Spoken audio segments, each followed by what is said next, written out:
Hello, everyone. Welcome to another Game Ball podcast stream. I'm your host, Mark, and we're back with the news hour here on, it's Sunday, September 21st here. This will be on your podcast feeds and YouTube on Monday, the 22nd.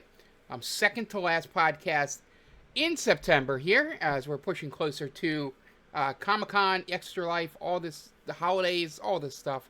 Time of year when everything starts ramping up for us here.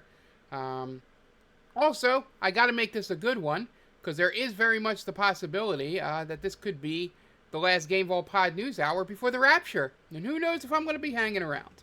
So, if I'm not here, if I have been pulled up to the heavens, Tom will take over next week. I'll just have to let him know that. So, thank you all for joining me. A little bit of humor to start off. Trying to make Goat laugh here, who's in the chat, since he had a little bit of a harrowing journey to Permanente Brothers today. But without further ado, a lot of games coming out soon. I think this is the last week where I may not have a whole bunch of stuff on my plate, especially since I found out that Hades 2, the update is free on Steam, since I bought the early access version. So, I'll have that coming up for, I think, the 25th or something it comes out. So, maybe we'll touch on it on stream at some point. But I will be playing it, which means now I have 2 off-stream games, plus the sports games. So we're probably going to be only sticking to 1 or 2 days a week for trails. Probably just 1 because I've been using my Sundays to play through the things I'm playing offline. And speaking of that, played not a whole lot of things this week. I'll leave the big thing at the end. But we'll start off with Hollow Knight. I played a little bit more, probably an hour maybe. Of it. Still loving the challenge. I figured out I am playing it on my PC now. Like I said, that $20 price tag is nice. And there is, to do that. And the, what is it called? The 8-bit Dough, Super Nintendo controller that I use for, all the emulated games that I play. Or I should say, totally real, natural, original hardware games that I play for you guys. And the D-pad on this thing makes the game light years better than playing with the D-pads I play with in the living room. So, but having some fun with it here. Like I said, got to a new area. Getting ready to explore that. Helping with the diagonal jump with the new D-pad has been great. Hollow Knight definitely, like I said, top 5, possibly top 3. For Game of the Year. I really loved it. I'm glad I took the leap on it, and I can't wait to play any more of it. I've also played, a little bit more, off stream. We'll split this here. I played some more until 25. And I'm getting closer and closer to doing the thing where I want to break the record for most points in a season, which is really ridiculous when you think about it. You play 82 games. The record's held by Wayne Gretzky with 212 points, which, if you do the math, is almost 3 points a game, which is pretty much video game stats. So it's even kind of hard playing on a reasonable difficulty and not playing on easy just to break it, so that I can do it from skill. The thing that's helping me is I found the one exploit of the one-timer from the point. Like I said, that has that guy having 109 goals. So that's helping out a lot. So just playing a little bit more of that, getting closer to the end of the season. I think I'm almost near the 70-game mark. I've been playing this for a few months. It's not like when I say, college football, and I finish an entire season in one day. No, this has been spread out for a while. But on stream, we played some more Mega Man 3. I got through all the Robot Masters. So we're on to the final stages. I don't know if they're called Wily stages here, but I'll call them Wily stages. So we should beat that game either tonight or next week. Um, so just be on the lookout for that. So far, what I love, I think I might need to play 3 a couple more times. So to get the a comparison to 2, because 2 is my favorite. I think 2 plays the best. I think if I understood the slide mechanic a little bit better, I would get into this game a little bit more. But the slide mechanic, most of all, is throwing me off a bit. And every time I go back to it, I got to remember the timing on the slide mechanic and all that. Since it is essential to the game, like every time they add something new to a Mega Man game, that new thing is essential. I think Mega Man 4 is where you can charge up the Buster, and then that can help in certain situations. So, yeah, getting my way through that. Trails, we did a bunch of side missions and got some backstory on people.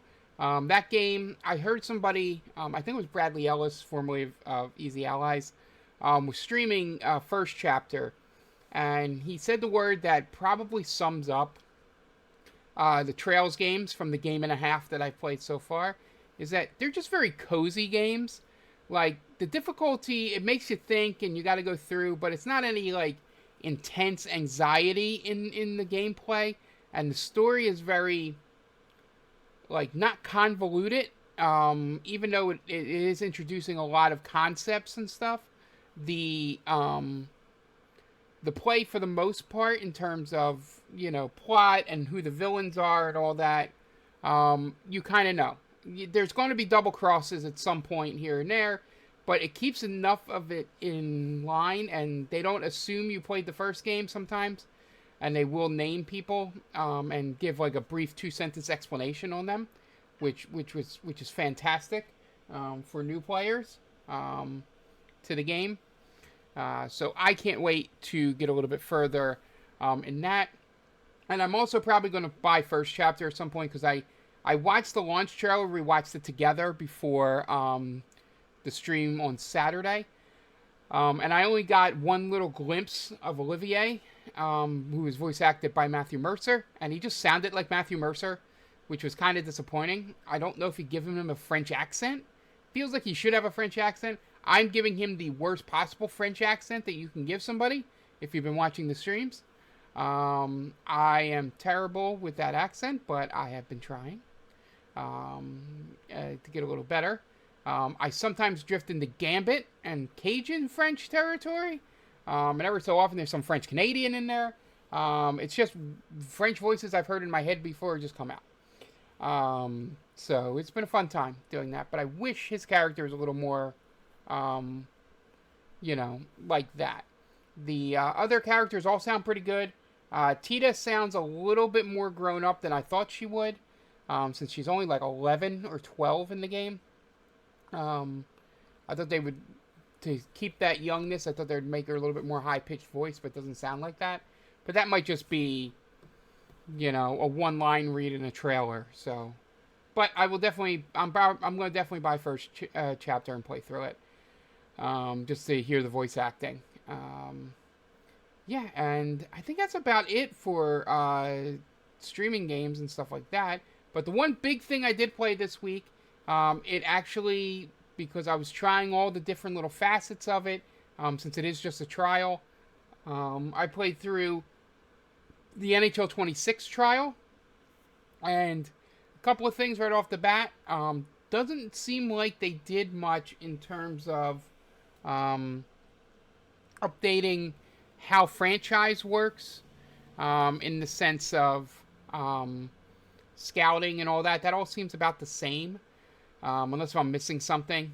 Trades and all, all work about the same. The one thing I wish they had, but then somebody told me how to fix it, is when I go in there, just so I can have fun and mess around, I turn the salary cap off and all that stuff, and then and sometimes I just make like a dream team and play through and see like what craziness I can get through with that. But then I've been doing a new thing where I create the dream team and then I start trading away the really good players to get like draft picks and just draft in the top 10, like top 5 picks, top 6 picks, and pick the 6 best players that they put out there and just see if we can bring that into a full team. But the one thing they've added last year that throws a little bit of a monkey wrench into that is you can do like no movement clauses, no trade clauses, and stuff like that. And there's no way to turn that off. So what you have to do is you have to go into set up your roster, go in there and edit each individual player's contract details in the thing to take out clauses so that you can trade them. Because I put a bunch of superstars on my team and they all have no movement clauses, which means I can't trade them or do anything with them. So while I could just have that team forever, I also like the idea of having these weird players that the game creates after year 4. Because I think they go as far back as 16 or 17 years old in junior. And once those people are done, it's all people created by the game. And that's usually fun to throw those names and looks together. But yeah, so that stuff all seems the same.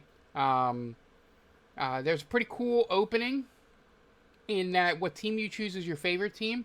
Whatever roster you have open and you put on that team, it'll take your top 2 best players and put them in the background of like just skating around or just looking at the camera and all that stuff. So when I made my super team, it put Connor McDavid and I think it was Cal McCarr. I forget who the defenseman was. It was a defenseman as like 2 guys just standing there in Flyers jerseys. It was really ridiculous, but I do kind of like that idea because they're expecting you to use the online rosters, which is the realistic rosters. So it was fun to see that stuff. But yeah, and on gameplay wise, the game feels a lot smoother than 25. I still got to learn a little bit of things, but I feel like I have more room and time to make decisions. Like I don't feel like I have to be like real quick with the buttons and all that to sort of get good plays off for stuff. And goals seem to come from being in good position and not any kind of cheap. I mean, I think the one-timer cheap is still there, but you don't have to use it. I was finding ways to score goals other ways, which outside of breakaways and that one-timer cheat, I couldn't really find them in 25. Like, it's very rare that you could get a goal off the rush or even off the cycle. But 25 seems to be helping you out there. Yeah, so got through that trial. I'm probably going to do a Madden one. There's an FC one coming up. So just give you an idea what those games are. Probably have those on the Gamecast. Yeah, so that's about it. I've been playing. Please let us know what you've been playing and on Blue Sky and our Discord. It's always fun talking back and forth, about what people are playing. So, without further ado, let's get on to the news. And first up, Xbox is raising their console prices up again. And this has nothing to do with certain tariffs going on in this country. Nope, not at all. This is just random. I don't know what would cause Xbox to possibly raise their prices.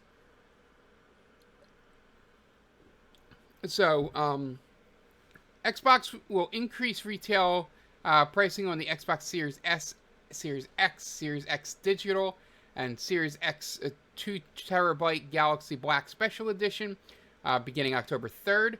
Prices for controllers and headsets will not change, and there will be no pricing changes outside of the U.S. at this time. So, yeah, this is just in the United States.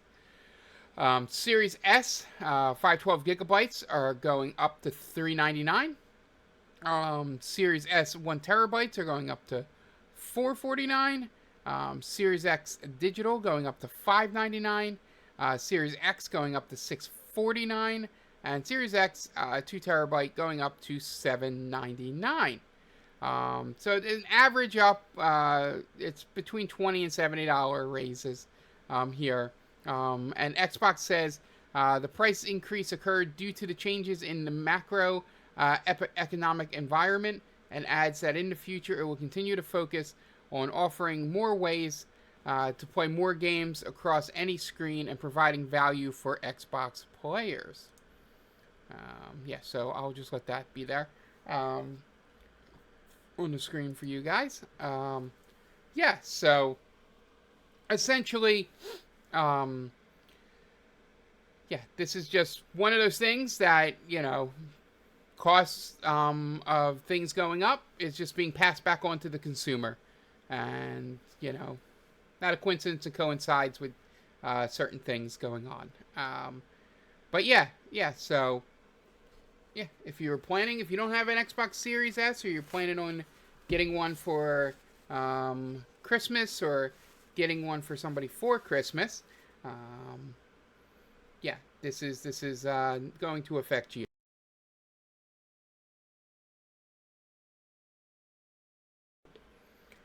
And yeah, and as always, remember, Microsoft is still part of the BDS boycott, so this may not matter to you, but I just thought for people that may be unaware of that, or are not following it, just want to keep them informed about these prices going up if they're planning on getting these systems for their children. Moving on. Borderlands 4, text experts say resetting the game every hour should really not be an expected solution for players. So for those of you that did not know, text experts at the Digital Foundry have completed their analysis of Borderlands 4 on console and confirmed a gradual worsening of frame rate with continuous playtime, even on PlayStation 5 Pro and Xbox Series X. A new video, as revealed in a new video published to YouTube, Digital Foundry found performance starts dipping after around 30 minutes to an hour, which it called too intrusive on the overall performance experience, too regular and an interruption. Even after a complete fresh boot, the game is still prone to frame rate drops. Gearbox development chief Randy Pitchford has acknowledged the problem on social media, promising incoming improvements. As a workaround, Pitchford suggests consoles quit Borderlands 4 and restart. Digital Foundry's Tom Morgan confirmed this does restore performance, but criticized the situation, says resetting the game every hour should not really be an expected solution for players. Each console is prone to sizable sub-60 frame lurches given enough time on the clock, and it's just a matter of how long you're willing to keep playing before deciding to reset, Morgan added. Morgan also called for emergency patch. Gearbox has promised more fixes are on the way after yesterday's patch tackled PC crashes.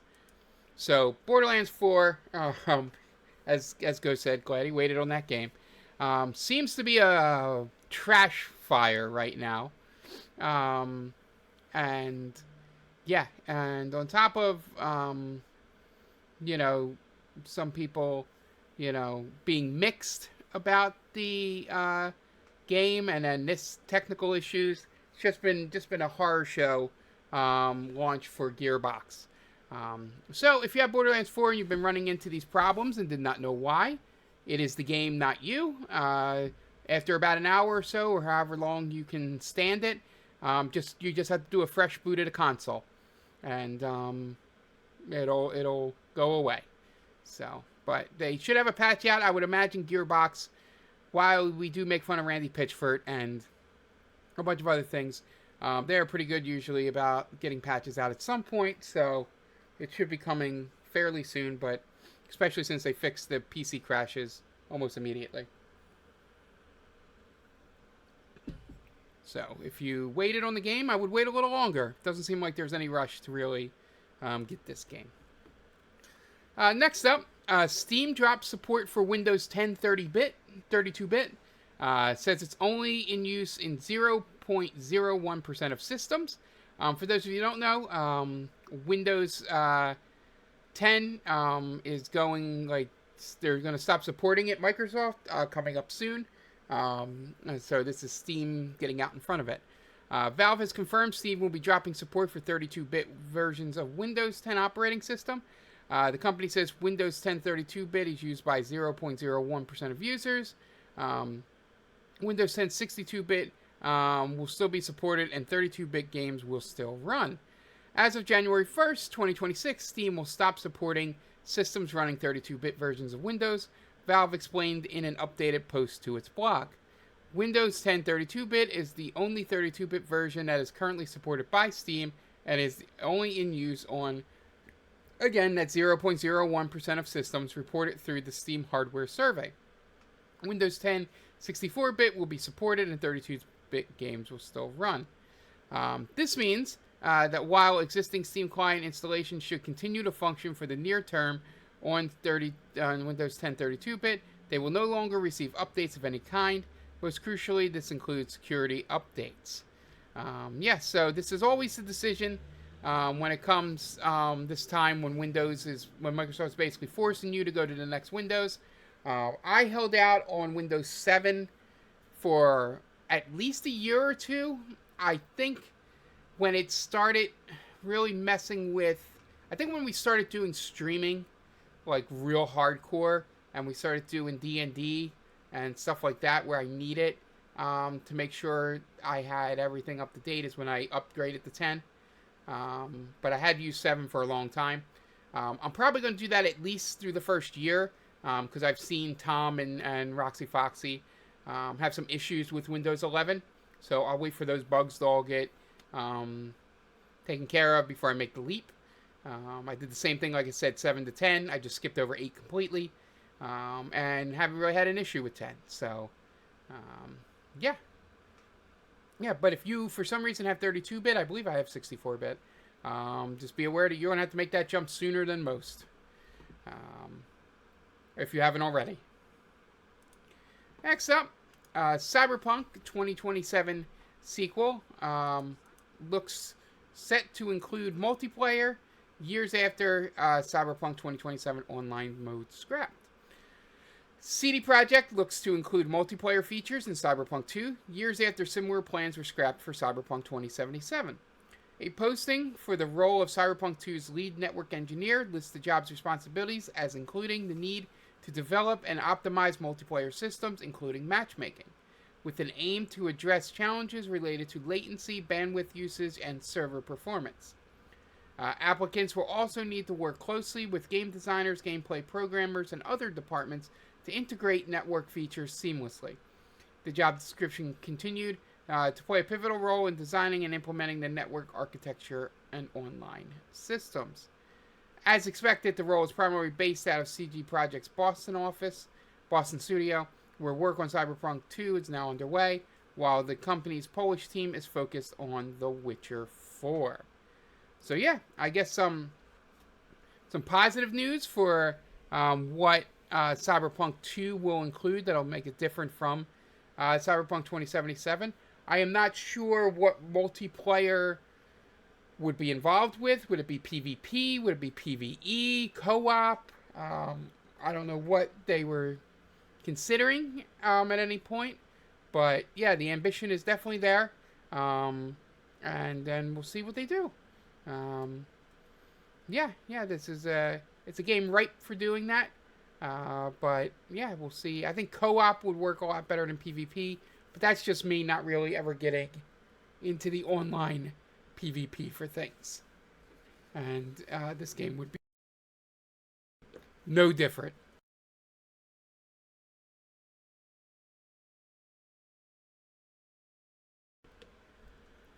So next up, we have excuse me, I don't know where that came from. Assassin's Creed Black Flag remake may cut present-day content, and fans aren't happy about it. Another rumor about the Assassin's Creed Black Flag remake, which is my second favorite Assassin's Creed, has been making the rounds on the internet. According to the latest, Ubisoft will cut all present-day Abstergo portions of the game and instead will add in new content featuring Edward Kenway and Marie Reed. Fans are upset that Ubisoft may cut any original content, but this follows recent trends in the franchise, which focuses heavily on the historical eras of the game. In recent Assassin's Creed Shadows, there was no present-day gameplay function. I'm like 50-50 on this. The um the Desmond stuff, while sometimes a little cheesy and all that, really like gave a nice idea to like why we were doing all this stuff, and um sort of it went off the rails a little bit with the Pieces of Eden and all that stuff. Um, yeah, I think I'm in the same boat as you, Goat. Um, I think 2 is my favorite, and then Black Flag's my second favorite, and most of them are passable. Yeah, yeah. I'm more. The third one was a little too slow for me, especially somebody that um, knew American history of that time period and all that. Maybe this is true for people that know history of the time periods of the other things, but it started out too slow, and um, took too long to get to the actual history part of it. So, but anyway, yeah, I don't think, if I remember correctly, the modern day stuff in Black Flag was just you working for Sturgo, and you're like rating like how good the experience was.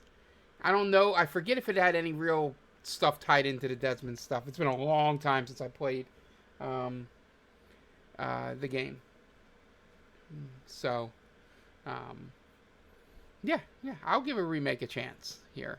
But, yeah, I don't see it as a big loss. Now, the Desmond stuff would be a big loss. So I hope they don't cut that out of things. Next up, Sonic Racing Cross Worlds breaks street date, and the physical copy includes a leaflet that gives away another fan-favorite DLC crossover. Sonic Racing Cross Worlds street date has been reportedly broken by some retailers, and the physical copies getting into fans' hands seemingly confirm what's coming up in the DLC via a leaflet nestled inside, including one character we didn't know yet, Mega Man. Sega has said Crossworlds will feature a huge roster of playable characters, both in the base game and additional DLC characters you'd expect to see, such as Sonic, Dr. Eggman, Knuckles, Shadow, and Tails, are present and correct. But now you can also expect the likes of SpongeBob SquarePants, Avatar, and the Teenage Mutant Ninja Turtles. What we didn't know was that an additional Mega Man DLC would be included in the Season Pass, but that seems to be exactly what the image popping up on social media are telling us. What the leaflet doesn't reveal is when we can expect to play, committing only to a broad coming soon window, but as we already know, that additional content from fan favorite franchises like Minecraft and the inimitable SpongeBob SquarePants are coming in October. You didn't need that big word there, man. In October and November, respectively, it's possible that the DLC logos have been listed in order, which could suggest we see the Mega Man DLC ahead of TMNT and Avatar Legends, possibly January if it fits the monthly schedule. So yeah, so this is one of the games I am extremely excited about. I loved Sonic Racing Transformed. You just got to get Danica Patrick in this game. That's it. Maybe the equivalent is like Lewis Hamilton nowadays or something like that. But yeah, we just gotta. This game's gonna be fun. I've seen some plays of it. I like the switching between worlds during laps and stuff like that. That seems really fun. Yeah, I'm definitely gonna be playing this game during the fall. It'll probably make my top 10, barring it being awful. But yeah, I'm excited to see that. At first, I thought they were just going to do Sonic characters because it just said Sonic Racing, not Sonic and Sega All-Stars Racing, which is what Transformed was. But I'm glad to see that they are bringing other characters in, because after like the first 6 or 7 Sonic characters, nobody in the world is going to care about who's in there. All right, next up, Yakuza Kiwami 3 seemingly on the way after fans spot alleged RGG website leak. Sega and developer Ryogai Gotoku, we'll just call it RGG for now, have seemingly leaked Yakuza Kiwami 3, suggesting an official reveal could be just around the corner. Users on Twitter and Reddit began drumming up hype after noticing some traces of Yakuza Kiwami 3 on the series developer's official website, The original listing, which simply mentioned a third entry in the series of Yakuza remakes, has since been removed, though fans were able to capture screenshots and supposedly leaked before it was taken down. We're not going to open the spoilers. The Kiwami series is RGG's line of remakes of the original Yakuza games. Yakuza Kiwami 1, for example, is a 2016 reimagining of the original Yakuza, with Yakuza Kiwami 2 tackling Yakuza 2. Yakuza Kiwami 3 hasn't been formally announced, but if RGG does announce it as soon as fans expect, we can safely assume it'll be a remake of the 2009 PlayStation 3 title, Yakuza 3. The RGG Summit is coming up this week, so we'll probably definitely hear something about that. But I'm excited. The Kiwami 1 was pretty good. I have not stepped too much into Kiwami 2 yet. I have only finished 0, Kiwami 1, and then the Like a Dragon, the Ichiban stuff, 7 and 8. So I am excited to now have 2 and 3. And then I guess 4 would be next, and then I think 5 and 6 are next gen enough that I don't think they need to do it. But we'll see. By that point, maybe they will need to redo it. It'll be long enough because we're getting old. So yeah, if you're a big fan of the Yakuza games as I am, this was fun news to wake up to, and I'm excited to see if they do follow through with it. I'm also excited for RGG Summit because they will probably have more stuff for the Stolen Century or whatever that's called, the Project Century game. And I forget that already has a name. That was pretty good. And I completely forgot it. But anyway, that new game they're putting out that I'm excited to play. Next up, a game I'm very much looking forward to, Dispatch. The superhero comedy from ex-Telltale devs confirms PC and PS5 release date and episodic release. I like the idea of an episodic release. Dispatch, the upcoming workplace superhero comedy adventure game with a strategy layer from a group of ex-Telltale developers, is coming to PC and PS5 on October 22nd. It will be released episodically over a course of 4 weeks, with 2 episodes dropping each week starting on October 22nd. It's priced at $30 for the full season or $40 for the deluxe edition. I thought that was going to say $30 per episode, and I was about to have a freak out. But $30 for the full season is fine. And deluxe edition, which includes a digital art book and 4 digital comics. Dispatch cast is headlined by Aaron Paul, Jeffrey Wright, and Laura Bailey. So I was wondering when Dispatch would be coming. It's definitely on one of the games on my list that will probably end up being on my top 10. I really, really love the demo. Dispatch coming October 22nd. We might have some content on that on the site, who knows? I am excited for this one. I think it's going to be a good one. I really, really, truly do. And next up, final 2 stories here. Again, reminder, Microsoft is on the BDS boycott list, so if you dropped your Game Pass, you don't really have to listen to this, but I want to always keep everyone updated. Microsoft has confirmed the Xbox Game Pass as September 2025 Wave 1 lineup of games. This is weird. Wave 2 is coming up. So we got September 16th. Some of these are already out. Please be aware of that. Roadcraft, Call of Duty Modern Warfare, now available with Game Pass Standard.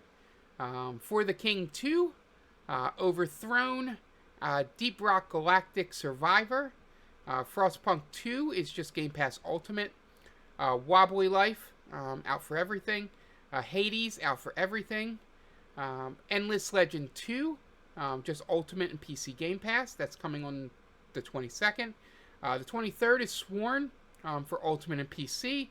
Peppa Pig World Adventures out on everything on the 25th. Visions of Mana out on everything on the 25th. Lara Croft and the Guardian of Light out on all Game Passes on the 30th. And then October 7th is SOPA, The Tale of the Stolen Potato, and that's just Ultimate and PC. Um, Game Pass Core, formerly Games with Gold, as a trio of extra titles for base level subscribers next month. City Skylines Remastered, Disney Dreamlight Valley, and Warhammer 40,000 Dark Tide. Leaving on September 30th, Ninja Gaiden Sigma, Ninja Gaiden Sigma 2, Ninja Gaiden 3 Razor's Edge, and Terra Invicta for PC. It was a game preview. Yep, so those are the Xbox games if you're still subscribed to Game Pass. Again, they are on the BDS boycott list, so please be aware of that if you are still following that boycott. And finally, just a funny story I wanted to end with. Nintendo fans can't believe a Days of Our Lives character just name-dropped a mid-tier RPG franchise while flirting. Days of Our Lives' currently 61st season has included a shout-out for one of Nintendo's lesser-known franchises, much to the surprise of fans. A recent episode of the long-running soap saw Salem University student Aaron flirting with classmate Ariana outside of his dorm room. Looking for an excuse to invite her in, Aaron boldly suggests Ariana might like to wait inside in order to play Xenoblade on my Switch. I'd gone for Mario Kart World personally, but there we go. To the surprise of Aaron, and let's be honest, everyone at home watching, his offer is taken up by Ariana, who awkwardly laughs, steps inside, looking like she really did not have anything else better to do. Aaron, bless him, looks genuinely surprised his suggestion worked, as well he should. So yeah, it's always funny in modern media that's not really geared towards children or teens or even young adults to have a reference to video games. Maybe that's showing that video games are like starting to get into the mainstream zeitgeist because all people that play video games are now probably in their 40s, and are probably writers for these shows. But a Xenoblade drop is ridiculous. Maybe they thought it was the one that would get them the least sued by Nintendo, but pretty fun story nonetheless. Love when a random reference gets made on television. Yeah, so with that funness out of the way, that'll do it for the show. But we have some house cleaning. If you haven't noticed on our Blue Sky and in our chat, I believe I can type this in for the chat, and it should bring up our Extra Life thing is live. We are raising money for the Children's Hospital of Philadelphia. You can go there and donate. The tiny URL is GVP, as in Game Vault Pod, Extra Life, the number 10. So that's once again tinyurl.com, GVP, Extra Life, the number 10. Since this is the 10th year we are doing this, a monumental achievement. I can't believe it's been 10 years that we've been raising money for the Children's Hospital of Philadelphia. We are trying to do another, in-person one. Now that there's been children involved and pandemics and stuff like that have thrown off our get-together ones. We're trying to do a short one just as a, remembrance. I joking with Tom, it would be like our clip show could do. But if that does not happen, that does not mean we will not have content for you. On Saturday, November 8th, which is our big kickoff, on Extra Life Day, I will be going for about 12 to 18 hours, depending on what games I'm playing, how I'm feeling, how tired I get. I'm probably not going to do the full 24. 18 is probably the limit. Being alone, I don't know if I can push myself past that. We'll see. We'll get to a point where I know when it'll end. But yeah, maybe I'll get some incentives for you guys to push me past my limit or whatever. But yeah. So that'll be going. We'll be playing. I'll be showing off some Hollow Knight there for a little bit. We'll probably play Trails for sure since it's a Saturday. We'll do whatever Mega Man, I'm on at that point. I might be on 5 or 6 by then. Or a new endurance run. I'll play the Game Vault Pod game there, and we'll play through some other stuff.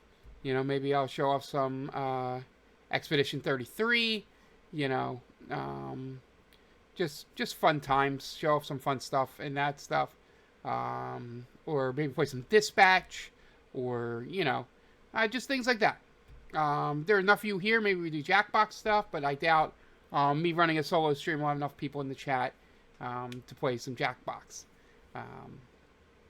Yeah, probably have guests along the way. I mean, if Tom wants to join me on Discord, he can jump in, or anybody else from the GVP community.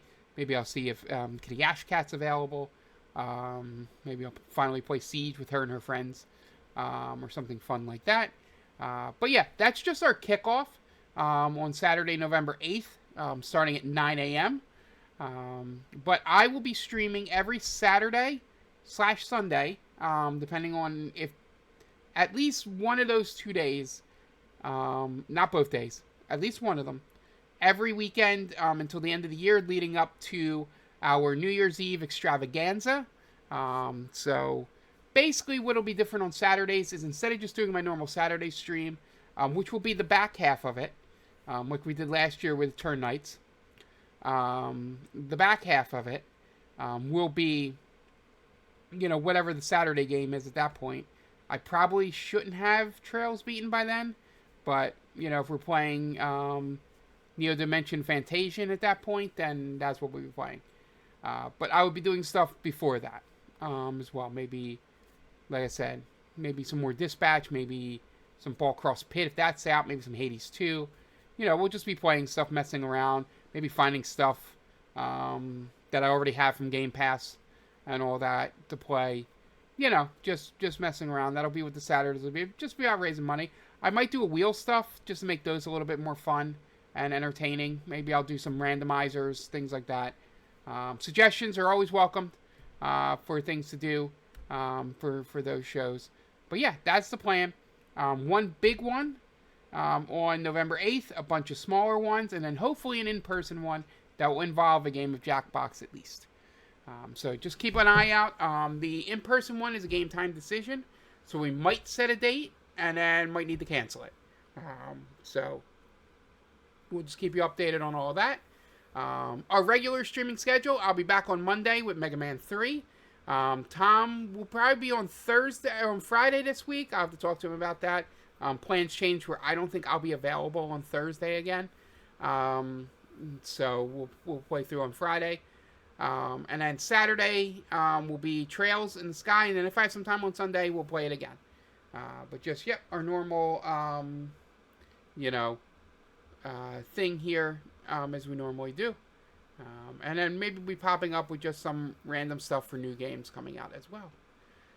But yeah, thank you all for listening. If you have any questions or comments, feel free. You can do it on Blue Sky or in our Discord, and we'll be glad to answer it. And once again, thank you, Goat. Thank you, Metal Militia, for being here. And we'll see you next time. Bye!